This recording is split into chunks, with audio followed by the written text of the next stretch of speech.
very good afternoon and welcome to Lunchtime News on TV1. We are coming to you live and direct from the Newsfirst studios here in Colombo. I'm Tarushi Kumar Singh and let's take a look at your headlines this afternoon.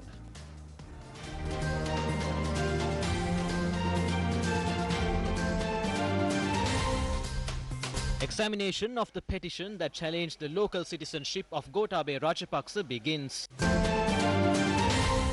Train strike continues. Sanjay Rajaratnam appointed as the acting Solicitor General. 2 people dead from lightning strikes.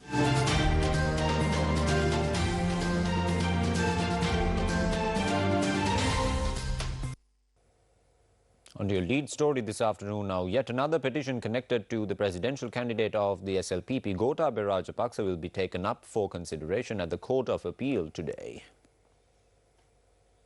The petition was filed by Professor Chandragupta Thenura and Gamini Viyangoda, seeking a stay order on accepting Gotabaya Rajapaksa's Sri Lankan citizenship. The petition noted the dual citizenship document presented to Gotabaya Rajapaksa on the 21st of November 2005 is either illegal or fake. The petitioners requested for an order be issued to prevent Gotabaya Rajapaksa being accepted as a Sri Lankan citizen until the petition is taken up for examination and an order is delivered. The petitioners claim the dual citizenship certificate obtained by Rajapaksa had not fulfilled the legal requirements. The matter will be taken up in the presence of Court of Appeal President Justice Yasantha Kodagoda and Justices Arjuna Besekara and Mahinda Samewardana. Meanwhile, a Sri Lanka Podujana Peramuna public meeting was held yesterday in Thalawa, Alpitia. The whole island, the whole world have their eyes on one thing. They are looking at our village, Alpitia, because we are the front page of the upcoming election. We are the front line of the election. Everyone is afraid today. All communities live in fear. No matter what religion they practice, they are in fear. The only person who can take that fear away is Gotabaya Rajapaksa. Meanwhile, another certain group is also in fear.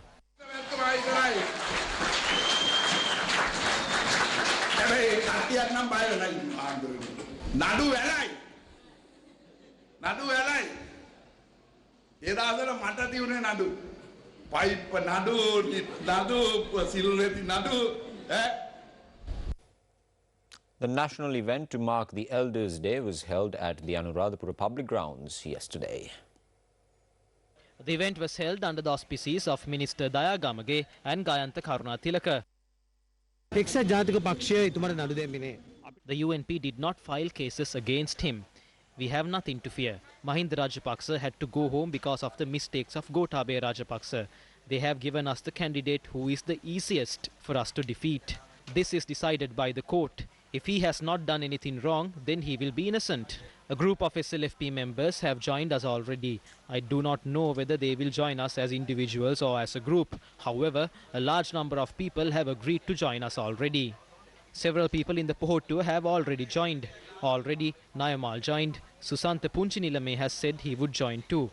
There will be several more. Those who have left the UNP are now rejoining. අනිවාර්යෙන්ම එකතු වෙන්න එදා එක්සත් ජාතික පක්ෂයෙන් ගිහපු කට්ටිය නැවත එක්සත් ජාතික පක්ෂයට එන්න බලනවා.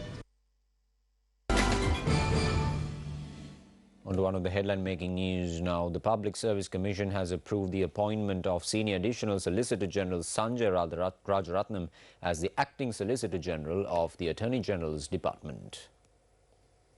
Sanjay Rajaratnam was appointed to the post due to the suspension of Solicitor General Dilrukshi Dayas Wickramasinghe. Action was taken to suspend Ms. Dilrukshi Dayas Wickramasinghe for allegedly violating the Code of Professional Conduct by having a telephone conversation with Nisanka Senadipati, chairman of the Avantgarde Maritime Services Company and accused in the Avantgarde case. The Supreme Court today decided to hear the 12 petitions filed against former Defence Secretary Hemasiri Fernando, IGP Pujit Sundara on compulsory leave and Senior DIG Piyalal Dasanayaka. The petition was taken up before a 7-member bench comprising Chief Justice Jayantha Jayasuriya. The bench ordered the hearing will commence on the 20th of January and objections could be filed on the 8th of November. The bench ordered objections could be filed on the 6th of December against the objections filed on the 8th of November. Petitions have been filed seeking an order from the Attorney General to take legal action against those responsible, including former Defence Secretary Hemasiri Fernando and IGP Pujit Sundara, who is on compulsory leave, and who have not taken steps to curb the suicide attacks on the 21st of April. The petition was filed by Reverend Father Sarath Malgoda, including 2 priests, 2 businessmen, and a group of petitioners, including the Bar Association of Sri Lanka.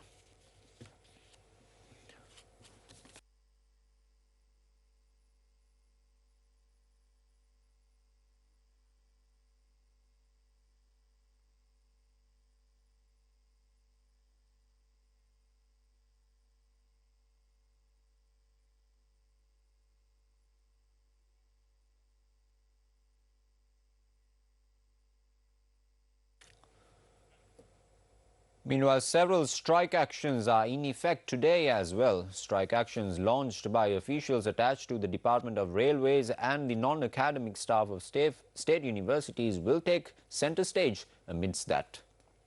Today marks day number 7 of the strike action launched by officials attached to the Department of Railways, citing salary anomalies. Chairman of the Railway Engine Drivers Association, Indika Dodangoda, said that this strike action, which can inconvenience the public and the railway employees, will continue until the government gives solutions to their salary anomaly issue. Strike action launched by the non-academic staff state universities will continue for the 23rd consecutive day today. According to the media secretary of the University Trade Union Joint Committee, Saman Karyavasam, a meeting will be held with the subject ministers to seek solution to this issue.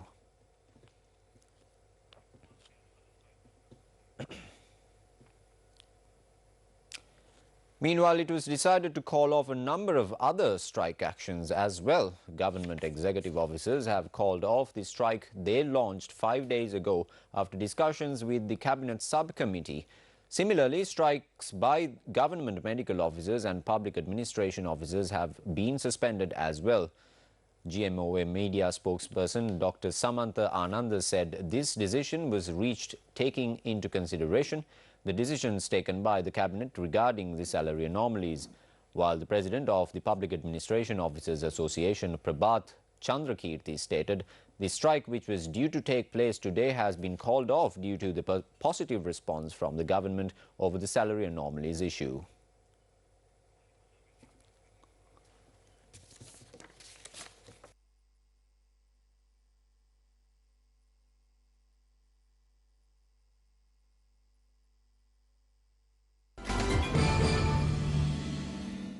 On some international news now, North Korea may have fired a ballistic missile from a submarine, a move that came just hours after Pyongyang said it would resume nuclear talks with the United States.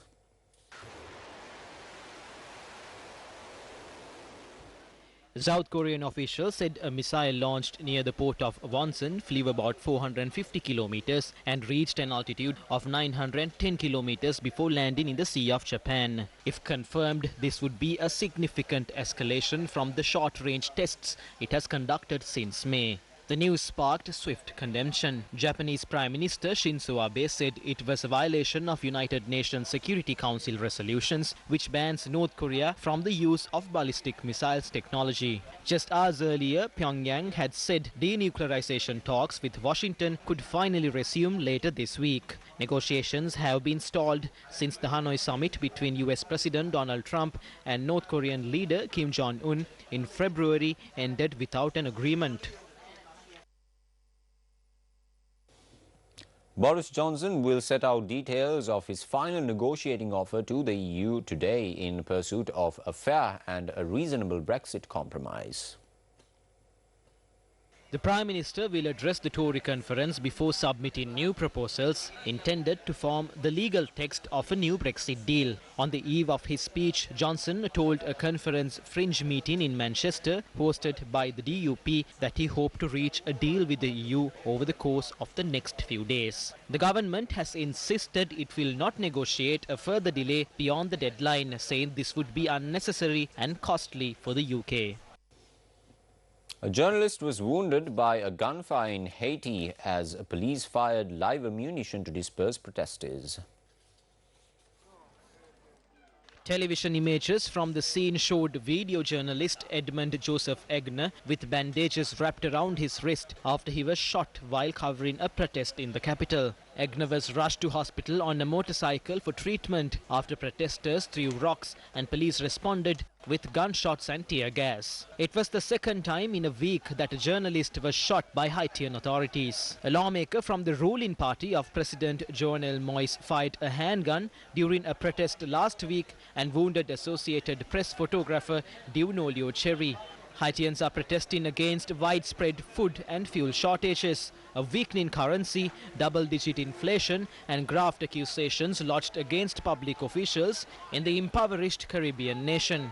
Protesters also burned at least a couple of cars, including a police car, in the latest round of civil unrest. Many Haitians have called for Moise to stand down after what they describe as a failure to address Haiti's myriad problems. 4 people have been killed in clashes over the past several days. Taking a look back at some local news, journalists questioned Army Commander Lieutenant General Shavendra Silva about the ongoing strike actions. මේ අවස්ථාව වෙනකොට රටේ ලොකු වැඩවර්ජනයක් යනවා හැම අතින්. යුද හමුදාව වශයෙන් ඔබතුමාලා රජයෙන් මැදිහත් කරොත් මේ සඳහා මැදිහත් වෙලා මේ කටයුතු යම් ආකාරයකට ජනතාව පත්ව තිබෙන අපහසුතාවයන් මුදා ගැනීමට ඔබතුමාලා සූදානම්ද? රජයේ විසින් අපිට කරන්න කියන There are certain things that the government requests us to do. We are ready to serve the nation on behalf of the security and the day-to-day activities of the people. සියලුම දෙයක් කරන්න යුද හමුදාව බලාපොරොත්තු වෙනවා. දැන් අපි දැක්ක ජනතාව ප්‍රකාශ කරන නිතරම මේවා හමුදාවට බාර දෙන්න. එතකොට මේ ප්‍රශ්න ඇති වෙන්නේ නැහැ කියලා. ඒකයි අපි අහන්නේ. දැන් හමුදාව අත්‍යවශ්‍ය සේවාවක්. If the military is called in for a special operation for a limited amount of time, we will do our best. But we should know the people who are already in those offices, those who are specialized in the job, should do them. The Army Commander made these statements while attending the gathering where all regimental flags were blessed before Sri Jai Mahabodhi. The event was organized to mark the 70th anniversary of the Sri Lanka Army. According to the Met Department, showers or thunder showers are forecast across several places in the western, Sabaragamuwa, central, northwestern and Uva provinces and in Gaul, Mathura and Anuradhapura districts after 2 this afternoon. The Met Department advises the general public to be vigilant during lightning strikes. A father of 4 died from a lightning strike in Monaragala. The deceased had been in the garden when he was struck by lightning. The post-mortem examination was carried out yesterday and the body is currently placed at the victim's residence. The deceased was a 54-year-old resident of Monaragala.